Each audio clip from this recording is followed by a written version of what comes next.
Time off has been great. I think you don't really appreciate what you have until you don't have it anymore. So this last year has given me a lot of time to just realize how great my life was and how bad I want it back.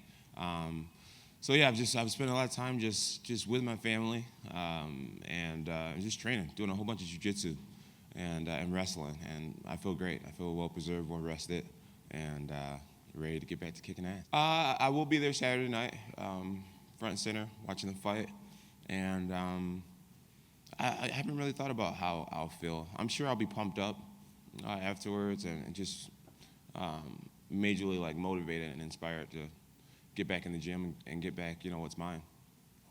I think he said something like, if I came into the octagon, it won't be pretty or something like that. I should just see what he meant by that. Maybe go in there. But yeah, I have no intentions on going in there harassing the guy. I want him to enjoy his moment, his last moments with the belt. Do I think he beats DC? I think he has a very strong chance to do it, a puncher's chance. But if I were to bet, I would put my money on Daniel Cormier just because of the last performance, and it boils right down to what I was just saying about it being, you got to have the total package to be, people at a certain level in the sport, and DC is closer to that level of having that perfect complete game. So I think Anthony has a great chance, but if I had to bet, I would definitely go with Daniel Cormier. I really don't feel like I have unfinished business with Cormier. I think I have unfinished business with Anthony Johnson. We've had quite a few fights that fell through. But Daniel Cormier,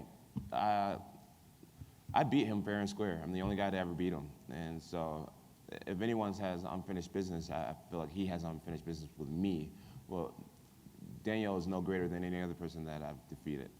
He's just so happened to be undefeated outside of myself. But to me, the guy who beat him, I look at him like he's Stephen Bonner or whoever else I've beaten in the past.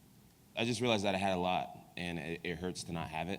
And I know how much work it's going to take to get it back. I'm just more grateful now for the things I've been able to accomplish than I was back when I was accomplishing them.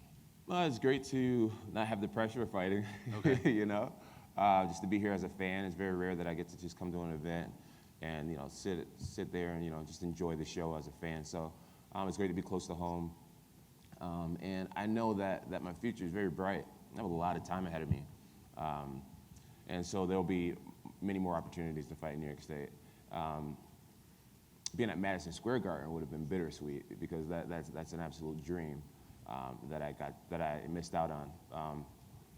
But being here, it's fine. I'm cool with it. Well, I believe that trust and faith is something that should be earned, and I feel as if people don't want to believe that I've matured a lot, then they don't have to, and it's up to me to earn that trust, and just through my actions. I think time will be the judge.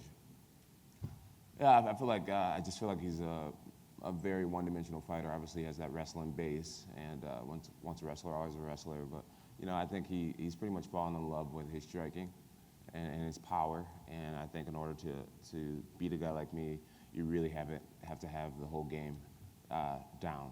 Your jiu-jitsu, your takedown defense, your takedowns, the whole shebang. And I just don't feel like he's that fighter. He's extremely talented with God-given knockout power.